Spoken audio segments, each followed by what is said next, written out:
بسم اللہ الرحمن الرحیم نحمدہ ونصلی ونسلم علی رسولہ الکریم۔ ناظرین کرام، السلام علیکم ورحمۃ اللہ وبرکاتہ۔ آج کا موضوع ہے تعارف قرآن، یعنی انٹروڈکشن آف قرآن۔ آج اس موضوع کے اندر ہم مندرجہ ذیل چیزوں کے اوپر بحث کریں گے اور ان کو تفصیل کے ساتھ جاننے کی کوشش کریں گے۔ سب سے پہلے قرآن کا لغوی اصطلاحی معنی، پھر تعارف قرآن یعنی اپنے ہی الفاظ میں قرآن کی تعریف کو بیان کرنا اور واضح کرنا، کسی کو سمجھانا۔ تراجم قرآن سے مراد ہے کہ ارلی سٹیجز پہ جو قرآن کریم کے تراجم ہوئے، کب، کہاں، کس زبان میں اور کن اشخاص نے یا افراد نے ان کو سر انجام دیا تھا۔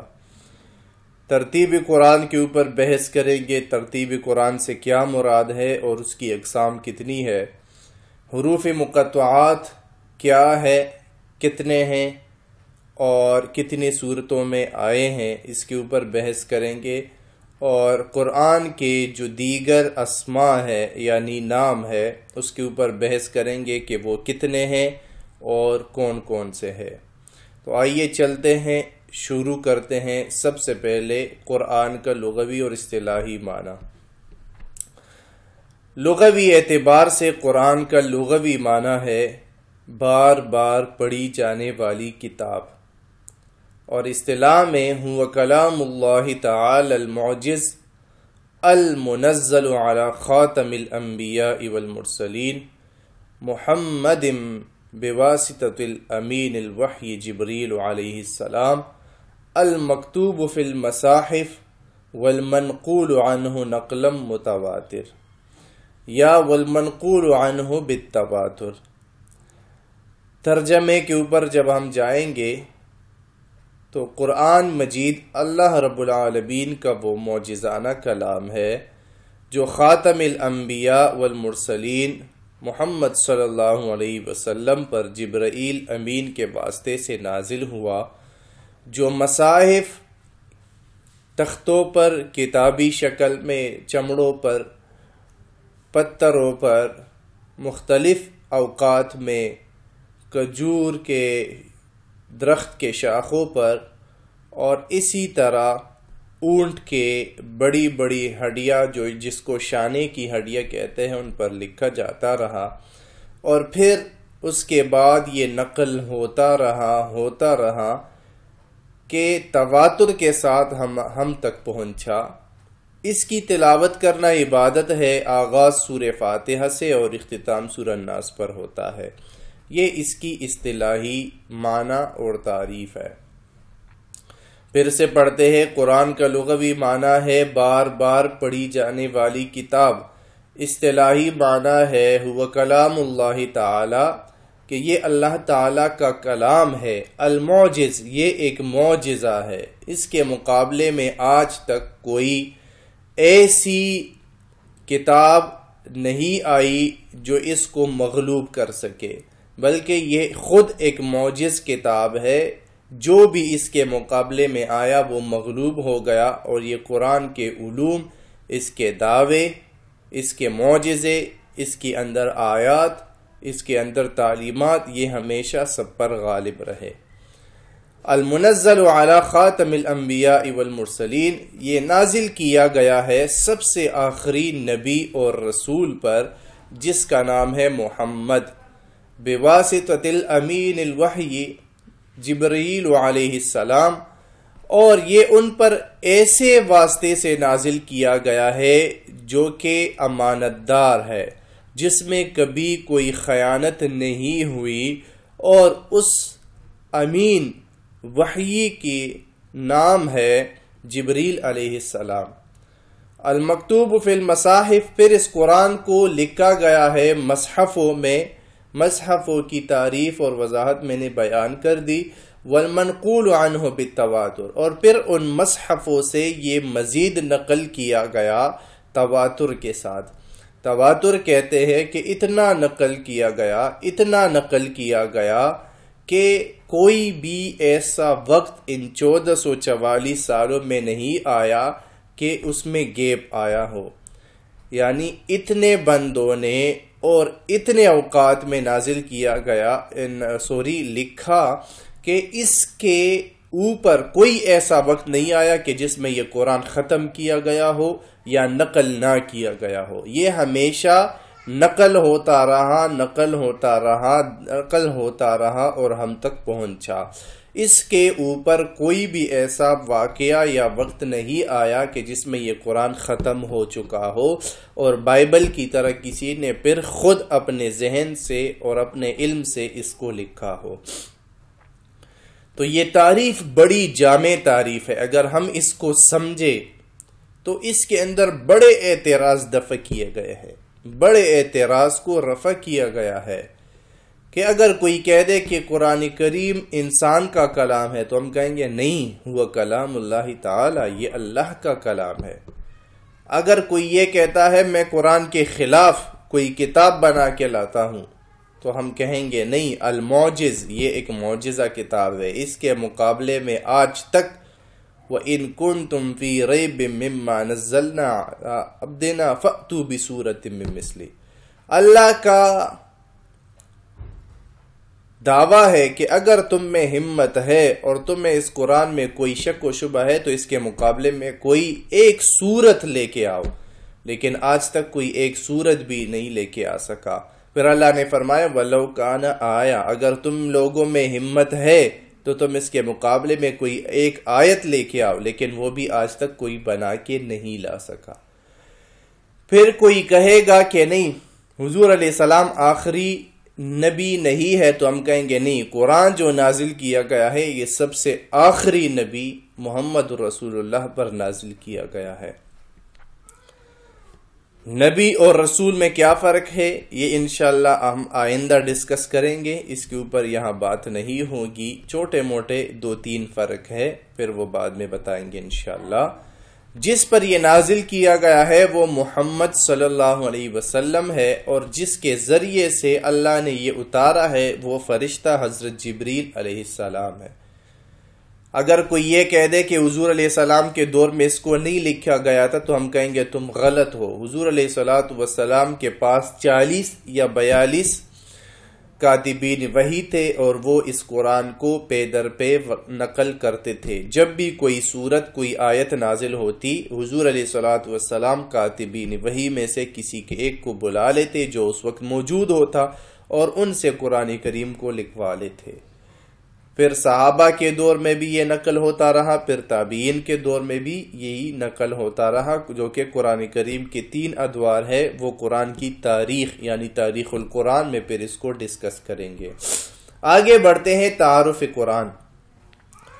تعارف، اگر کوئی آپ سے پوچھے کہ قرآن کس قسم کی کتاب ہے، قرآن کے بارے میں ذرا مجھے بتاؤ کہ یہ قرآن ہے کیا، تو ہم اگر یہ عربی تعریف اس کو نہ کر سکے، یہ اصطلاحی تعریف اس کو اردو میں بھی ہمیں بھول چکی ہو، تو ہم آسانی سے قرآن کا تعارف اس کو سمجھا سکتے ہیں اپنے ہی الفاظ میں. جیسے کہ قرآن کریم کا لغوی معنی ہے بار بار پڑھی جانے والی کتاب، اور قرآن ایک ایسا کلام ہے جس کے اندر 114 سورتیں چیپٹرز موجود ہے. ہر سورت کے اوپر بسم اللہ ہے سوائے سورہ توبہ کے. سب سے پہلی سورت اس کی سورہ فاتحہ ہے اور سب سے آخری سورت سورۃ الناس ہے. اس کے اندر سب سے بڑی سورت سورۃ البقرہ ہے اور سب سے چھوٹی سورت سورۃ الکوثر ہے، جس کے اندر 3 آیات اور 30 حروف ہے. قرآن کے اندر 6236 آیات ہے اور 558 رکوع ہے. قرآن کا سب سے بڑا مشہور نام قرآن ہے، جو کہ قرآن کریم کے اندر خود 70 مرتبہ آ چکا ہے. تو یہ دیکھیں بڑا آسان سا تعارف ہے، تعریف ہے. اگر ہم اس کو دوسروں کو بیان کرنا چاہیں تو اپنے لفظوں میں بیان کر سکتے ہیں. قرآن مجید کے تراجم. قرآن کریم کا جو سب سے پہلا ترجمہ سورہ فاتحہ کا ہوا تھا حضور علیہ الصلوۃ والسلام کی زندگی میں خود وہ حضرت سلمان فارسی رضی اللہ عنہ نے کیا تھا. وہ انہوں نے لکھا اور ایران کو بھیجا تاکہ ان کو قرآن کو سمجھنے میں آسانی ہو. پھر حضرت سلمان فارسی رضی اللہ عنہ حضور علیہ السلام کے بعد 20 یا 25 سال بعد فوت ہوئے تھے، تو آگے انہوں نے مزید ترجمہ نہیں کیا یا ہمیں تاریخ میں کہیں نہیں ملتا. قرآن کا لاطینی زبان میں رابرٹ کیٹن نے سن 1143 میں ترجمہ کیا تھا. تو یاد رہے حضرت سلمان فارسی نے صرف سورہ فاتحہ کا ترجمہ کیا تھا اور رابرٹ کیٹن نے لاطینی زبان میں پورے قرآن کا ترجمہ کیا تھا جو کہ لیٹن لینگویج ہے. قرآن کریم کا انگریزی یعنی انگلش لینگویج میں ٹرانسلیشن الیگزینڈر راؤس نے کیا تھا جو کہ سن 1249 میں سر انجام دیا تھا.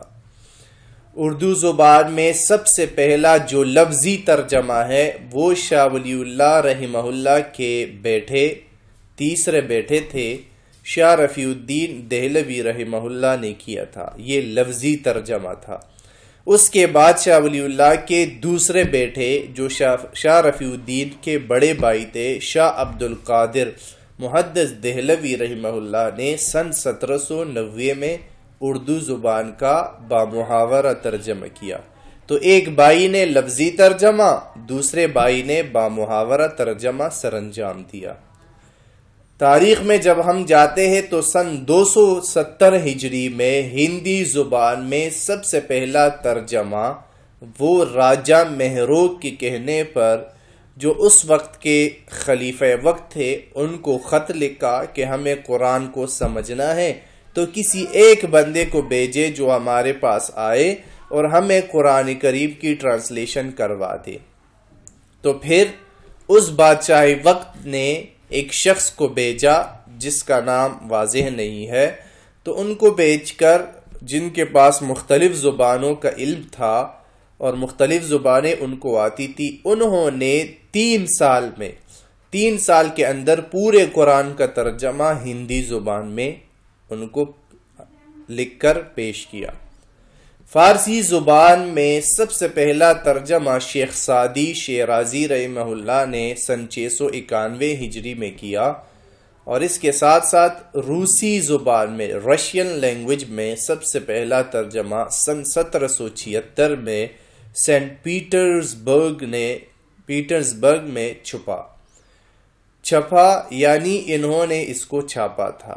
تو روسی زبان میں سب سے پہلا جو ترجمہ ہوا وہ سن 1776 میں ہوا تھا. ہندوستان میں پہلا فارسی ترجمہ شاہ ولی اللہ رحمہ اللہ نے فتح الرحمان کے نام سے کیا تھا. ایک قول یہ بھی ہے.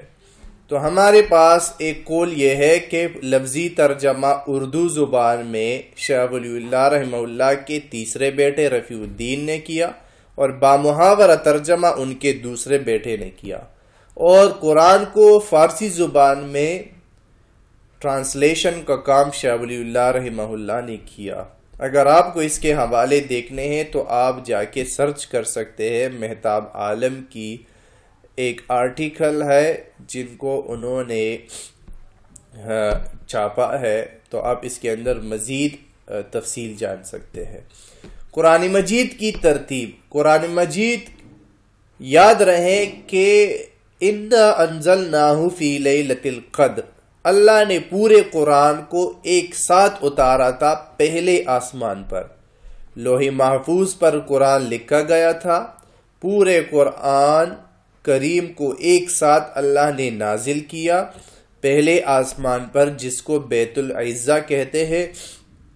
اور پھر جو قرآن کریم کی ضرورت کے وقت آیات اتاری جاتی تھی یا سورت اتاری جاتی تھی تو وہ بیت العزت یعنی پہلے آسمان سے جبرائیل علیہ السلام لے کر حضور علیہ الصلوۃ والسلام کو وحی فرماتے تھے. تو یاد رہے کہ ایک نازل ہونا، ایک نزول قرآن کریم کا وہ پہلے آسمان پر ہوا ایک ساتھ، اور پھر قرآن کریم کا دوسرا نزول پہلے آسمان سے تقریباً 23 برس تک وہ دوسرا نزول حضور علیہ السلام کے سینے پر ہوا۔ تو قرآن کریم کے 2 قسم کے نزول ہو گئے۔ قرآن کریم کی جو ترتیب ہے اس کو 2 قسموں میں تقسیم کیا گیا ہے، ایک ہے ترتیبی نزولی اور دوسری ہے ترتیبی توقیفی۔ ترتیبی نزولی سے مراد یہ ہے کہ جبریل علیہ السلام قرآن کریم کی آیات یا سورت وغیرہ وہ لے کر حضور علیہ السلام کو جب وحی کرتے تو اس کے ساتھ یہ بھی بتا دیتے تھے کہ اس آیت کو، اس سورت کو کہاں اور کس سورت کے بعد رکھنا ہے۔ تو جبریل علیہ السلام جب یہ آیات لے کے آتے تھے اس کو ترتیبی نزولی کہتے ہیں، اور پھر قرآن کریم کی وہ آیت وہ سورت حضور علیہ السلام جب کہیں اس کو فٹ کر دیتے تھے جبریل علیہ السلام کے کہنے پر تو اس کو ترتیبی توقیفی کہتے ہیں۔ تو جو قرآن آج ہمارے پاس موجود ہے کتابی شکل میں، اس کو ترتیبی توقیفی کہتے ہیں۔ جیسے سورہ فاتحہ، اس کے بعد سورہ بقرہ ہے، پھر سورہ آل عمران ہے۔ یہ ترتیب 114 سورتوں کی اور تمام آیات کی یہ ترتیبی توقیفی ہے۔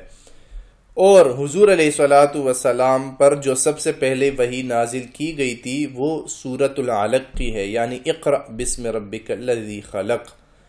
تو یہ ترتیبی نزولی ہے، یعنی پہلی وحی سورہ علق کی نازل کی گئی تو سورہ علق کو ہونا چاہیے تھا کہ وہ سورہ فاتحہ کی جگہ پہ ہوتی، لیکن اس کو تقریباً 18واں یا 17واں سورت اس کو کے اوپر اس کو رکھا گیا ہے آخری اعتبار سے، یعنی 97 یا 96 اس کی جو ہے ایک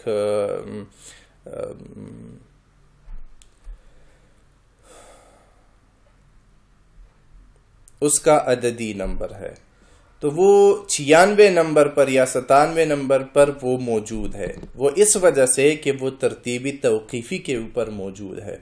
تو قرآن کریم جب نازل ہوتا اس کو ترتیبی نزولی کہتے ہیں، اور پھر جو آج کتابی شکل میں ہمارے پاس قرآن موجود ہے اس کو ترتیبی توقیفی کہتے ہیں۔ آگے بڑھتے ہیں حروف مقطعات۔ حروف مقطعات وہ حروف ہے، یاد رکھیں یہ الفاظ نہیں ہے، یہ حروف ہے۔ حرف کہتے ہیں الف کو، با کو، تا کو، سا کو، یہ حروف تہجی ہے، ان کو حروف کہتے ہیں۔ تو جو ہمارے پاس قرآن مجید ہے اس کے اندر کئی صورتیں ایسی ہیں جن کے شروع میں حروف آتے ہیں اور وہ حروف مقطعات ہے۔ حروف مقطعات سے مراد وہ حروف ہے کہ جن کی معنی صرف اللہ کو معلوم ہے، کسی اور کو معلوم نہیں ہے، تو ان کو حروف مقطعات کہا جاتا ہے۔ یہ الف لام میم، ہا میم، صاد، قاف، حامیم عین سین قاف، طٰہٰ، یاسین، یہ حروف مقطعات کی اقسام ہے۔ ان کے معنی صرف اللہ کو معلوم ہے، اور یہ ہر صورت، جس بھی صورت کے جہاں پہ بھی یہ آئے گی تو یہ صورت کے ابتدا میں آئے گی، اور یہ قرآن کی تقریباً 29 سورہ کے ابتدا میں موجود ہے، یعنی 29 سورتوں کے آغاز میں یہ حروف مقطعات موجود ہے۔ یہ کل 14 حروف ہے، جیسے الف، لام، میم، صاد، را، کاف، ہا، یا، عین، سین، جیم، قاف، نون، طا اس کے اندر موجود نہیں ہے، سوری، وہ میں ایڈ کر دوں گا۔ تو یہ حروف ان کے اندر، یہ کل 14 حروف ہے، اور یہ ہمیشہ سورتوں کے آغاز میں آئیں گے۔ قرآن مجید کب نازل ہوا اور کتنے عرصے میں نازل ہوا؟ تو ہمیں معلوم ہے کہ 40 سال کی عمر میں حضور علیہ السلام کے اوپر پہلی وحی نازل ہوئی تھی، سورہ علق کی پہلی 5 آیات۔ اس کے بعد پھر بیچ میں 1-2 سال کا وقفہ رہا، پھر اس کے بعد حضور علیہ السلام پر یا ایھا المدثر قم فانذر نازل ہوئی، وغیرہ وغیرہ، اور قرآن کریم کے نزول کا ایک متواتر نظام شروع ہوا۔ قرآن کریم کل مدت نزول کتنی ہے اس کے اندر اختلاف ہے، لیکن جو سب سے بہترین قول ہے وہ ہے 22 سال 2 ماہ اور 22 دن۔ کم و بیش اس کا 22 سے 23 سال کا عرصہ ہے، اور ہجرت سے پہلے کا عرصہ 12 سال 5 ماہ اور 13 دن ہے، جس کو مکی دور کہتے ہیں، اور ہجرت کے بعد جو زمانہ ہے اس کو 9 سال 9 ماہ اور 9 دن کا زمانہ ہے، وہ مدنی دور کہلاتا ہے۔ مکی صورتوں کی تعداد 86 جبکہ مدنی صورتوں کی تعداد 28 یعنی 28 ہے۔ تو یاد رہے مکی صورتوں کی تعداد 86، مدنی صورتوں کی تعداد 28 ہے۔ ترتیب قرآن حضور علیہ الصلوۃ والسلام کو جبریل علیہ الصلوۃ والسلام کے ذریعے سے جو آیت جہاں پر فٹ کرنی تھی اس کو ترتیب نزول، اور اس کے بعد جہاں پہ فٹ کیا جاتا اس کو ترتیب توقیفی کہتے ہیں۔ حضور علیہ الصلوۃ والسلام پر جب بھی کوئی آیت یا سورت نازل ہوتی تو آپ کاتبین وحی میں سے کسی ایک کو بلا دیتے اور ان کو بتا دیتے یہ وحی لکھو، اور اس کو کہاں کب کس صورت کے بعد لکھنا ہے، اور پھر جب لکھ لیا جاتا حضور علیہ السلام اس کی تصحیح کر دیتے اور پھر اس کو اس جگہ پہ فٹ کر دیتے جہاں پر اس کو رکھنا ہوتا تھا، اور پھر اعلان کیا جاتا تھا کہ آ جاؤ یہاں پہ مزید آیت ہے یا صورت نازل کی گئی ہے اور اس سے نقل کر کے لے جاؤ، تو پھر صحابہ آتے اور اس سے نقل کر کے لے جاتے۔ قرآن کریم 23 برس میں کیوں نازل کیا گیا؟ یعنی اگر اللہ چاہتا تو تورات زبور انجیل کی طرح ایک ساتھ اس کو اتار دیتے، لیکن اس کو 23 سال کے عرصے میں کیوں نازل کیا گیا؟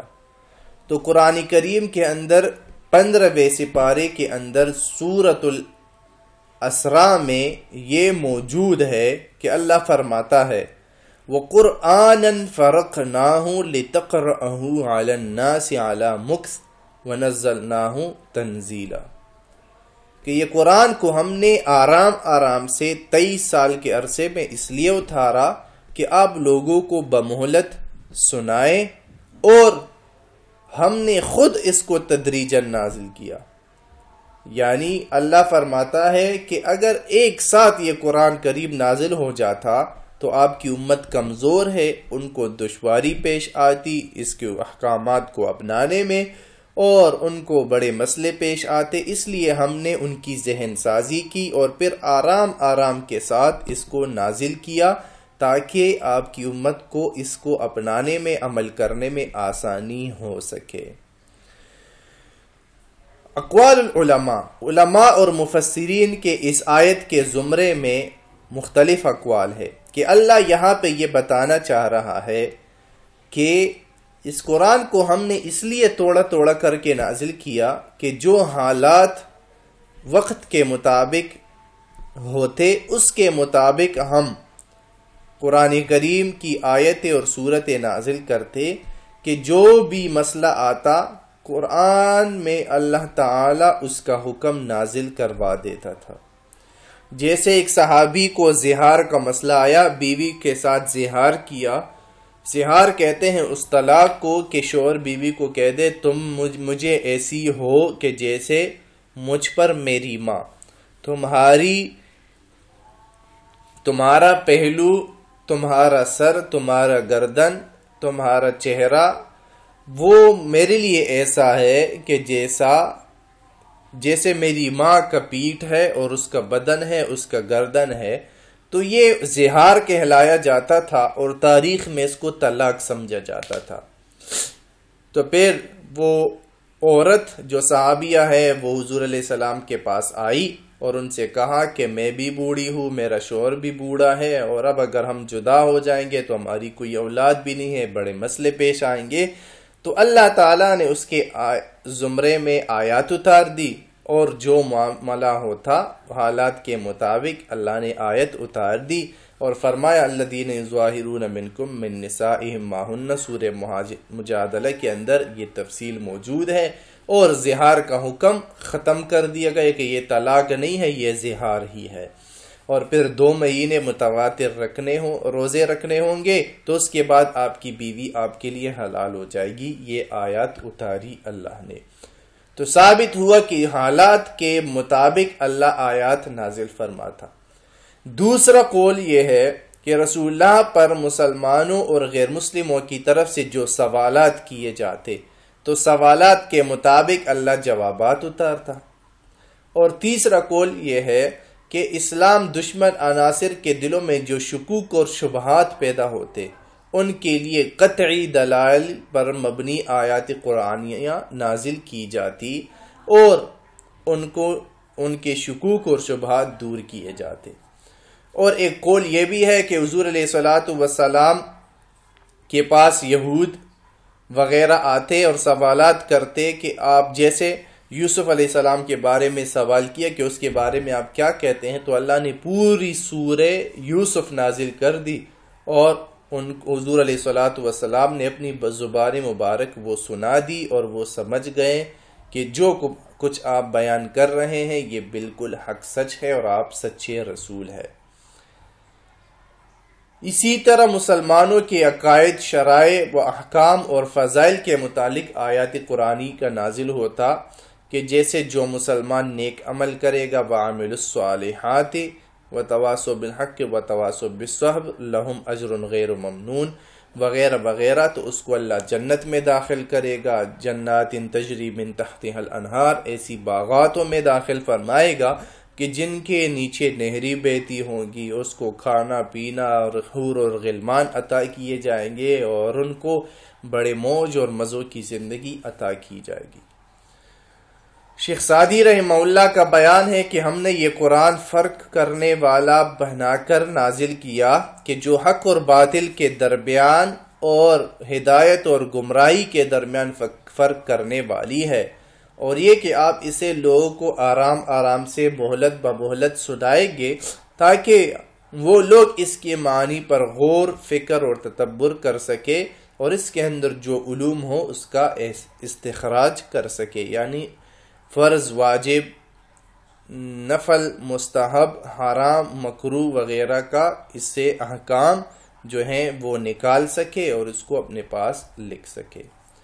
اسماء القرآن، قرآن کریم کے اندر جو قرآن کے اسماء ہیں وہ تقریباً 55 ہے، جیسے الف لام میم ذالک الکتاب، یہ کتاب ہے، لا ریب فیہ، اس کے اندر کوئی شک نہیں ہے، حق سچ کتاب ہے، اس کے اندر کچھ لکھنے کی مزید گنجائش نہیں ہے۔ کتاب اس کو کہتے ہیں جو کمپلیٹ ہو، اس کے اندر کمی بیشی کی کوئی ضرورت نہ ہو، تو اللہ نے فرمایا یہ کتاب ہے۔ اسی طرح وَأَنزَلَ الْفُرْقَانَ عَلَىٰ عَبْدِهِ لِيَكُونَ لِلْعَالَمِينَ نَذِيرًا، تو اس کو فرقان بھی کہا گیا ہے، اللہ نے یہ خود اس کے نام اس کے رکھے ہیں۔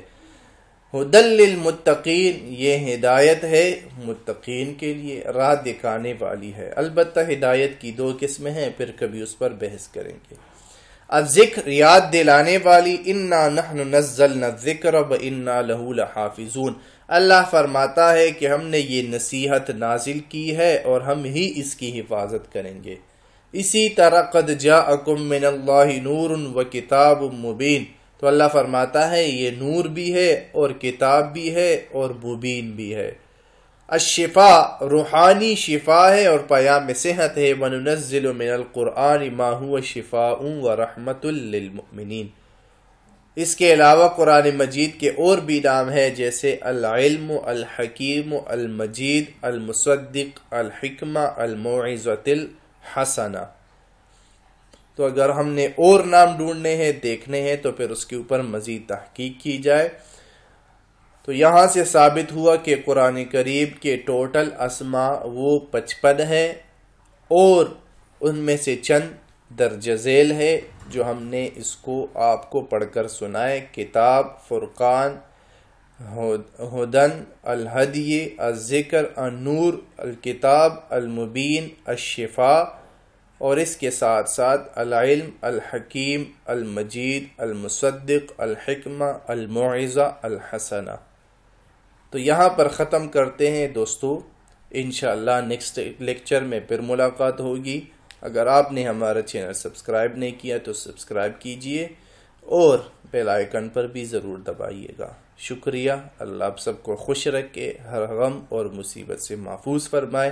جو کہاں سنا اس پر ہمیں عمل کی اور اس کو سمجھنے کی توفیق عطا فرمائے۔ السلام علیکم ورحمۃ اللہ وبرکاتہ۔